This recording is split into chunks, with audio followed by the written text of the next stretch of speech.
تو اہل بیت علیہم السلام اجزائے وجود نبوت ہیں، اس بات کو اعلیٰ حضرت علیہ رحمہ بھی تصریف۔ الحمدللہ رب العالمین والصلاة والسلام علی سید الانبیاء والمرسلین والصلاة والسلام علی آباء سید الانبیاء والمرسلین والصلاة والسلام علی امہات سید الانبیاء والمرسلین والصلاة والسلام علی اعمام سید الانبیاء والمرسلین لا سیما افضل البشر بعد الانبیاء بالقول الغالب خیر الناصرین سیدنا ابو طالب علیہ الصلاۃ والسلام وعلی آلہ واصحابہ واہل بیتہ وعترتہ وعشیرتہ اجمعین، اما بعد فاعوذ باللہ من الشیطان الرجیم، بسم اللہ الرحمن الرحیم۔ والموفون بعہدہم اذا عاہدوا والصابرین فی البأساء والضراء وحین البأس اولئک الذین صدقوا واولئک هم المتقون، صدق اللہ مولانا العظیم۔ ان اللہ وملائکتہ یصلون علی النبی یا ایھا الذین آمنوا صلوا علیہ وسلموا تسلیما، اللہم صل علی سیدنا محمد وعلی آل سیدنا محمد کما صلیت علی ابراہیم وعلی آل ابراہیم انک حمید مجید۔ حمد و صلات کے بعد انتہائی واجب القدر حاضرین و ناظرین، بحمد اللہ تعالی ہماری گفتگو مولا کائنات علیہ الصلوۃ والسلام کے حوالے سے جاری و ساری ہے۔ مجھ سے بعض احباب نے یہ سوال کیا کہ مولا کائنات علیہ الصلوۃ والسلام کی افضلیت کی حقیقت کیا ہے، تو اس پر بحمد اللہ تعالیٰ میں نے ایک باضابطہ کتاب لکھی ہے، انوار الثقلین علی رد مطلع القمرین۔ یہ اس کتاب کا رد ہے جس میں مولا کائنات علیہ الصلوۃ والسلام اور دیگر اہل بیت علیہ الصلوۃ والسلام کو مفضول قرار دیا گیا تھا، اور یہ انڈیا کی ہمارے ایک بزرگ ہیں مولانا احمد رضا خان بریلوی رحمۃ اللہ تعالیٰ علیہ، ان کی کتاب تھی۔ تو اس پر میں نے الحمدللہ 2 جلدوں میں رد دیا ہے، ایک جلد چھپ چکی ہے۔ میں نے صرف جو جائزہ پیش کیا ہے وہ یہ ہے کہ اہل بیت علیہ الصلوۃ والسلام جو ہیں وہ اپنی تقدس میں اتنے منفرد ہیں کہ کائنات کی کوئی شخصیت جس بھی مرتبے کی ہے ان کے مد مقابل لا کر اس شخصیت کے ساتھ ان کا مفاضلہ نہیں کیا جا سکتا۔ اور الحمد کی الف سے لے کر والناس کی سین تک ایک حرف بھی پورے قرآن میں ایسا موجود نہیں بطور نص کہ جس میں مولا کائنات کو اور دیگر اہل بیت علیہ السلام کو مفضول قرار دیا گیا ہو، اور ان کے مد مقابل جو شخصیات پیش کی جاتی ہیں شیخین علیہم الرضوان، ان کو افضل قرار دیا گیا ہو۔ پورے قرآن میں ایک حرف بھی ایسا نہیں بطور نص نازل ہوا۔ پھر وہی رسول اللہ صلی اللہ علیہ وسلم پر نازل ہوئی۔ آپ صلی اللہ علیہ وآلہ وسلم کے پورے نبوی ٹائم پیریڈ کے اندر جتنا قرآن نازل ہوتا گیا، اللہ نے فرمایا لِتُبَيِّنَ لِلنَّاسِ مَا نُزِّلَ إِلَيْهِمْ، میرے حبیب جو کچھ بھی ہم نے آپ پر نازل فرمایا اس کا ایک ایک حرف جو ہے وضاحت کے ساتھ کھول کر بیان کرو۔ تو آپ صلی اللہ علیہ وسلم نے اپنی نبوی عظمت میں سارا قرآن بیان فرمایا، لیکن تعجب اس بات پر ہے کہ پورے قرآن میں رسول اس کی وضاحت فرماتے رہے، تفسیر فرماتے رہے، ایک حرف بھی ذات نبوت سے ایسا کائنات میں کوئی کسی آیت کی تفسیر تعویل میں بیان نہیں کر سکتا کسی صحیح سند کے ساتھ کہ آپ صلی اللہ علیہ وسلم نے اہل بیت کو کسی کے مقابلے میں کھڑا کر کے اور مفاضلہ کیا ہو اور اہل بیت کو مفضول قرار دیا ہو، اور ان کے مد مقابل خواہ و شیخین ان کو افضل قرار دیا ہو۔ ایک حرف نبوت کی زبان سے ایسا نہیں۔ تیسری عظمت ہے اصحاب رسول علیہ الرضوان جو قرآن کے پہلے مخاطب ہیں۔ تو میں نے پورے قرآن کی 1200 سے زیادہ تفاسیر کا مطالعہ کیا ہے اور دیکھا ہے، کسی بھی صحابی سے ایک حرف منقول نہیں قرآن کریم کی کسی آیت کی تفسیر میں، توضیح میں، تعویل میں، تعبیر میں ایک حرف بھی ایسا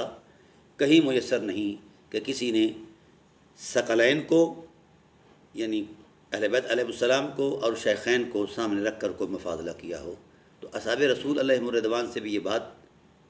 ایسی منقول نہیں ہے، ایک حرف بطور نص موجود نہیں ہے۔ اس کے بعد تابعین کا دور آتا ہے جو دوسرا درجہ ہے قرآن پاک کی تعبیر اور تفسیر کے اعتبار سے، تو انہوں نے بھی کسی آیت کی تفسیر اور توضیح میں یہ بات نہیں کی۔ تو تفسیری اثاثے میں اس کا جو آغاز ہوتا ہے وہ 6 صدی ہجری میں ہوتا ہے تفسیری اثاثے میں، اور اس آغاز کرنے والے کا نام امام فخر الدین رازی علیہ رحمہ ہیں، تو انہوں نے کچھ آیات سے یہ مفاضلہ کیا ہے، استدلال کیا ہے۔ تو میں نے اس کا پورا جائزہ جو ہے اپنی انوار الثقلین کے پہلی جلد میں لکھ دیا ہے کہ ان کے اس جائزے کی کوئی حقیقت نہیں، نہ ان کے پاس کوئی دلیل ہے، نہ ان کے پاس کوئی معقول عقلی جہات ہیں، اور نہ کوئی علمی تعبیر ہے۔ تو بلا دلیل دعوی باطل ہوتا ہے۔ تو امام رازی جو ہیں بے شک بڑے مفسر ہیں، لیکن ان کو تشریعی اعتبار سے شارع کی حیثیت حاصل نہیں ہے، اور نہ ہی ان کی ذات شرعی دلیل کی حیثیت رکھتی ہے۔ تو اس سارے جائزے میں بعض لوگوں نے، ان کے بعد کے لوگوں نے انہی کا چربہ استعمال کیا ہے، ایون کہ اعلیٰ حضرت رحمۃ اللہ تعالیٰ علیہ نے بھی انہی کے کلام کا چربہ استعمال کیا ہے۔ تو اہل بیت علیہم السلام اجزائے وجود نبوت ہیں، اس بات کو اعلیٰ حضرت علیہ رحمہ بھی تصریف ادنا مفاضلہ جائز نہیں ہے، تو اجزائے نبوت کا کیسے جائز ہو سکتا ہے؟ اور جو روایات اس سلسلے میں انہوں نے بیان فرمائی ہیں وہ روایات 18 ہیں، 18 میں سے 14 موضوع اور من گھڑت روایات ہیں، اور 4 روایات ایسی ہیں جو انتہائی ضعیف ترین ہیں، ان کا بھی نصاً اس مفاضلے سے تعلق ہی کوئی نہیں ہے۔ تو کہیں سے بھی دلیل شرعی کی بنیاد پر مولا کائنات علیہ السلام یا اہل بیت علیہ السلام کا کسی کے ساتھ کوئی مفاضلہ اور موازنہ ہے ہی نہیں، بلکہ رسالت پناہ عالم صلی اللہ علیہ وآلہ وسلم نے اس موازنے کو ناجائز قرار دیا ہے، اور فرمایا وَلَا تُقَدِّمُوهُمَا فَتَهْلِكُوا، بھئی ہلاک ہو جاؤ گے اگر تم نے اہل بیت کا کسی کے ساتھ تقدم کیا، کسی کے ساتھ موازنہ کیا یا کسی کو مقدم سمجھا کسی بھی اعتبار سے، یہ ہلاکت ہے۔ تو جب جس چیز سے روکا جائے، منع کیا جائے، اور اس کے مفاسد بھی بیان کر دی جائیں، تو وہ قطعاً حرمت ثابت ہوتی ہے۔ تو اہل بیت علیہ السلام کا کسی کے ساتھ بھی مفاضلہ بیان کرنا یہ حرام ہے، اور یہاں تک فرمایا وَلَا تَسْبِقُوهُمَا، خبردار ان سے کسی کی سبقت بھی بیان نہیں کرنی، فَتَهْلِكُوا، ہلاک ہو جائے گا۔ وَلَا تَقْصُرُوهُمَا، ان کی شان میں ایک رتی برابر سینٹی میٹر بھی کمی نہیں کرنی، فَتَهْلِكُوا، ورنہ ہلاک ہو جاؤ گے۔ تو جب جس عمل پر رسالت ہلاکت کا تصور دے رہی ہے کہ وہ ہلاک ہو جائیں گے، برباد ہو جائیں گے،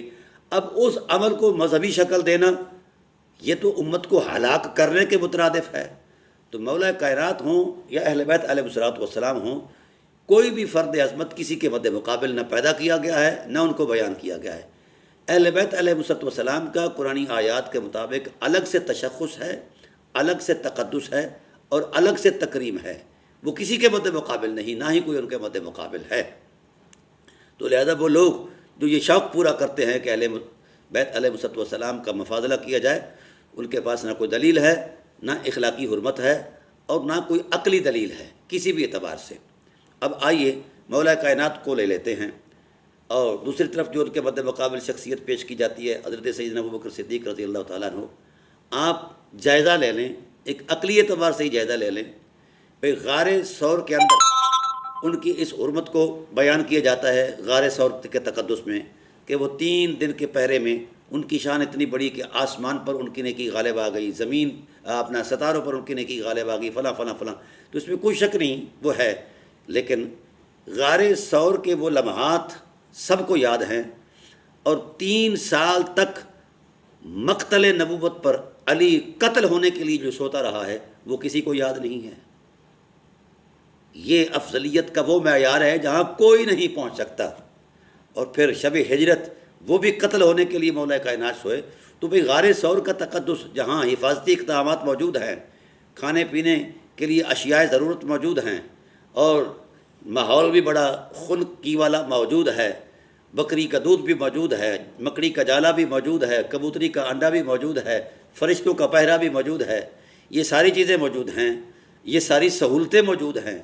پھر بھی یہ عمل بڑا عظمت مآب ہے۔ رسالت پناہ عالم صلی اللہ علیہ وسلم نے اس نیکی کو ساری نیکیوں پر غالب سمجھا ہے، آسمان سے غالب سمجھا ہے، آسمان پر غالب وغیرہ، اس پر کوئی اعتراض والی بات نہیں۔ پر اس نیکی کا عنوان کیا ہے؟ حفاظت رسالت۔ بھائی جو شخص 3 دن پہرا دے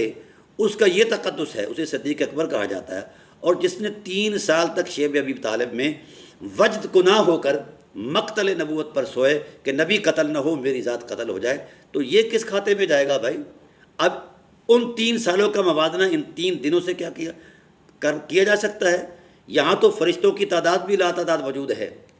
ہاں جی، قرآن پاک کی نصوص کے اندر ہے، اور وہاں کوئی فرشتہ نہیں ہے، وہاں تنہا علی ہے جو 3 سال تک قتل ہونے کے لیے بستر نبوت پر سوتا رہا ہے، حضرت جعفر سوتے رہے ہیں وغیرہ وغیرہ۔ تو وہ 3 سالوں کا موازنہ یا مفاضلہ ان 3 دنوں پر کیسے کیا جا سکتا ہے؟ لہذا علی علیہ السلام کا تشخص جو ہے حرمت کردار کی عظمت میں، وہ اتنا بلند ہے کہ کائنات میں کوئی بلندی اس کے سامنے ٹھہر ہی نہیں سکتی، نہ ہم پیش کیا جا سکتا اس کو۔ دوسری صورت یہ ہے کہ رسالت پناہ عالم صلی اللہ علیہ وآلہ وسلم نے بھی ان کو اعلم الناس کہا، اقدا کہا، اور 5000 سے زائد خصائص ہیں جو زبان نبوت نے مولا کائنات کے اس تشخص میں بیان فرمایا ہیں کہ کائنات کے کسی شخص کو اس تشخص میں بیان نہیں کیا۔ پھر قرآن کریم کی جو آیات ہیں جہاں مولا کائنات کا تصور عظمت ملتا ہے، ان کے حرمت کردار کی عظمت میں صرف انہی کی ذات کو ملحوظ رکھا گیا ہے، کوئی شخص ان کے مقام پر فرد معنی نہیں بن سکتا۔ مثلا انما یرید اللہ لیذھب عنکم الرجس اہل البیت ویطہرکم تطہیرا میں جو اہل کسا ہیں، ان میں اس عظمت میں، اس تشخص میں اہل کسا کے علاوہ کوئی کائنات کا فرد نہ شامل معنی ہو سکتا ہے، نہ ہی ان سے کوئی آگے بڑھ سکتا ہے۔ تو اسی طرح آیت مودت ہے، قل لا اسألکم علیہ اجرا الا المودۃ فی القربى، اس پر بھی صاحب وحی صلی اللہ علیہ وسلم سے پوچھا گیا کہ وہ قربا جن کی مودت ہم پر واجب ہے وہ کون ہے؟ تو آپ نے وہاں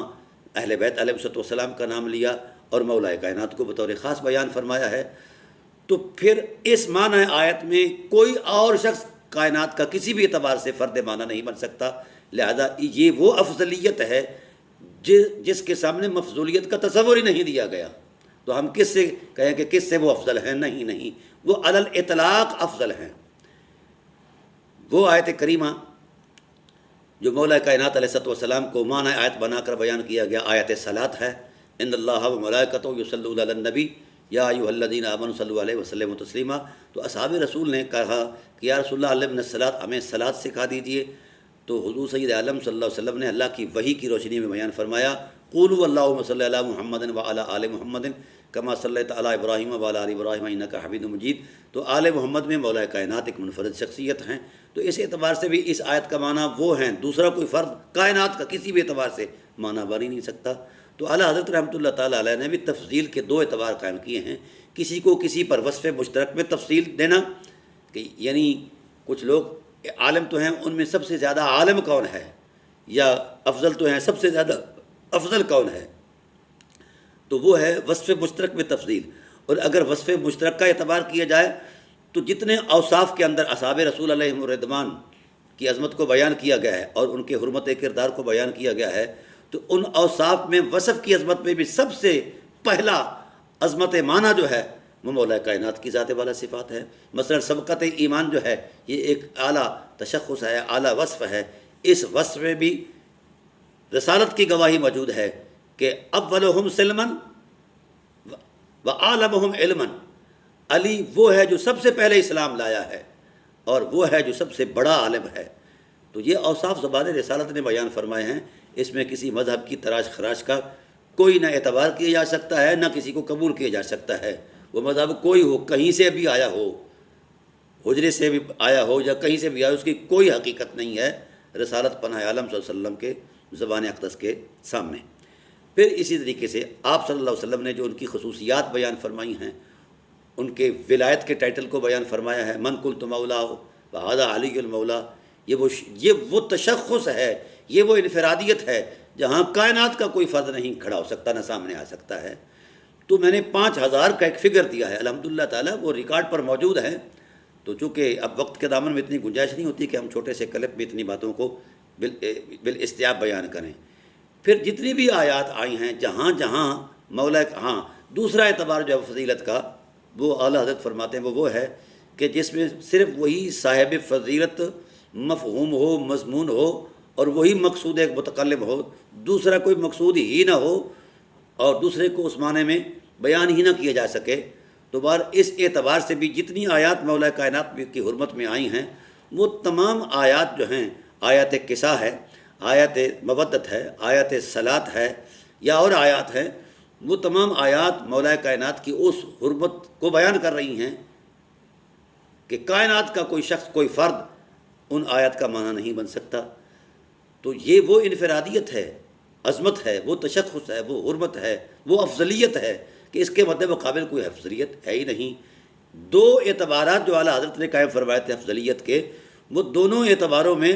پہلا عنوان ہی مولا کائنات علیہ السلام ہے۔ اگر وصف مشترک میں تفضیل کا تصور ہے تو اس میں بھی زبان نبوت میں اعلم جسے کہا، اسلم، اقدم کہا اور اقدا کہا، تو بھائی اس سے آگے بڑھ کر کون شخص ہو سکتا ہے؟ کسی کا کوئی تصور ہی نہیں ہے۔ یہ وصف مشترک کا تصور تھا۔ اب اگر غیر وصف مشترک ہو تو یعنی انفرادیت کا ٹائٹل ہو کہ مد مقابل کوئی مفضول ہی نہ ہو، تو اس پر بھی مولا کائنات ہی نظر آتے ہیں، تمام آیات میں بھی اور تمام روایات میں بھی۔ آپ چلے جائیں جناب والا خیبر، فتح خیبر پر چلے جائیں، جہاں کہیں بھی کائنات کے مناظر ہیں، جہاں عظمتوں کا تسلسل موجود ہے، وہاں پہلا عنوان ہی مولا کائنات ہے۔ اور بعض حقائق تو ایسے ہیں کہ اس وصف کی عظمت میں صرف مولا کائنات ہیں اور کوئی کائنات کا شخص نہیں ہے۔ تو یہ وہ انفرادیت ہے، یہ وہ افضلیت ہے، یہ علی الاطلاق افضلیت ہے کہ جس کے مد مقابل یا جس کے ماتحت کوئی مفضولیت کا تصور ہی کوئی نہیں ہے۔ یہ منفرد افضلیت ہے، اور یہ ساری قطعیات بھی چیزیں ہیں، کوئی ایسی چیز نہیں جس کو ظن اور تخمینے سے بیان کیا گیا ہو، یا قرآن کی آیات ہیں یا مصطفیٰ کے ارشادات ہیں۔ تو اس لیے میں یہ سمجھتا ہوں کہ مولا کائنات کے مد مقابل کسی شخصیت کو لا کر کھڑا کرنا یہ مزاج نبوت کے بھی خلاف ہے اور مشیت خدا کے بھی خلاف ہے، اور چونکہ اس پر دلیل ہی کسی کے پاس نہیں ہے، کوئی دلیل شرعی لے آئے پیش کرے کہ اس دلیل کی روشنی میں فلاں شخصیت جو ہے وہ مولا کائنات سے کہیں افضل والا ہیں، تو ایسی کوئی بات نہیں ہے۔ تو لہذا مولا کائنات کی منفرد افضلیت ایک قطعی اور یقینی حقیقت ہے۔ اس حقیقت کے مد مقابل نہ کوئی حقیقت ہے، نہ کوئی تصور ہے، نہ کوئی دین ہے، نہ ہی کسی تصور یا فکر کی کوئی حیثیت ہے، کیونکہ ان تصورات کے پیچھے میں نے جتنے دلائل تھے وہ جائزہ لیے، ان کی حیثیت ہی نہیں کہ وہ مولا کائنات کے تقدس کے مد مقابل ان کو بیان کیا جائے۔ تو میں چاہوں گا کہ افضلیت علی کا عقیدہ یہ صرف شیعہ سنی کے مابین نہیں ہے، یہ وہ مسلم حقیقت ہے جو خدا کے ہاں بھی تسلیم کردہ ہے، مصطفیٰ کے ہاں بھی تسلیم کردہ ہے۔ اس لیے میں شیعہ ہوں یا سنی ہوں، ان کو یہی کہتا ہوں کہ مولا کائنات کے مد مقابل کسی کو لا کھڑا کرنا یہ کسی بھی صورت میں جائز نہیں ہے۔ اور یہ جو ان کی مفضولیت کا تراشا ہوا تصور دین تھا، وہ تو الحمدللہ تعالیٰ فقیر نے دفن کر دیا ہے، اور مزید اگر کہیں سے کوئی چیں چاں کی آواز آئی تو فقیر اس کے لیے بھی حاضر ہے۔ مولا کائنات وہ ذات ہیں جو رسول کا بھی اعتماد ہیں اور خدا کا بھی اعتماد ہیں، اور ان کے بابا حضرت ابو طالب علیہ السلام، تو ان کے لیے تو میرے پاس لفظ ہی نہیں ہے۔ وہ تو وہ شخص ہیں، وہ ذات ہیں جو بقائے رسالت کی ضمانت ہیں، بقائے رسول کی ضمانت ہیں، بقائے شریعت اور بقائے امت کی ضمانت ہیں۔ وہ خدا کا اعتماد ہیں، اور خدائے ذوالجلال ان پر اعتماد کرتے ہوئے ان کو اللہ نے اپنی آغوش قرار دیا ہے اور اپنا دامن رحمت قرار دیا ہے، اور حضور کی ذات کو ان کی ذات میں انضمام کر دیا ہے اور ملا دیا ہے۔ یہ ذمیت ہے ان کا تشخص، صحابیت ان کے قد سے بہت چھوٹی ہے۔ لہذا حضرت مولا کائنات علیہ السلام صحابیت میں بھی افضل و اعلیٰ ہیں، اور مرتبہ اہل بیت میں بھی افضل و اعلیٰ ہیں، اور اپنے کردار کی حرمت میں بھی وہ وہاں پہنچے ہیں جہاں کوئی نہیں پہنچ سکا۔ تو غزوہ بدر جو ہے، غزوہ خیبر جو ہے، وہ اس کی عینی شہادت ہے کہ ساری کائنات، پورا اسلام اور پورے اصحاب وہ اس مشکل میں تھے کہ غزوہ خیبر جو ہے وہ سر نہیں ہو رہا، قلعہ خیبر جو ہے وہ سر نہیں ہو رہا۔ تو پھر حضور صلی اللہ علیہ وسلم نے ایک بشارت دی، اور جس کا کل معنی اور مصداق صرف مولا کائنات ہے کہ کل میں اس لأوتین الرایۃ غداً، اس کو جھنڈا دوں گا کل، جو خدا سے ٹوٹ کر پیار کرتا ہے اور مصطفیٰ سے بھی پیار کرتا ہے، خدا اور رسول بھی اس سے پیار کرتے ہیں اور بہت زیادہ پیار کرتے ہیں، لہذا فتح ان کی طاقت کے ساتھ مربوط کر دی گئی ہے۔ تو یہ وہ انفرادیتیں ہیں، ہزاروں اس طرح کی آپ کی شخصیت کے اندر جو انفرادیتیں ہیں اور آپ کی خصوصیات ہیں، وہ کسی اور میں ہیں ہی نہیں۔ تو لہذا مولا کائنات کی افضلیت قطعیہ جو ہے وہ اتنی بڑی مسلم ہے کہ کائنات کی اور کوئی ایسی حقیقت نہیں جو اس کے مد مقابل میں اس اعتبار سے وہ مسلم کی جا سکے۔ اللہ تعالیٰ میری آپ کی حاضری کو شرف قبولی سے سرفراز فرمائے۔ انشاءاللہ تفصیلات بقیہ کسی اور وقت پر، کیونکہ اس وقت مجھے بہت زیادہ مصروفیت ہے۔ وما علینا الا البلاغ المبین۔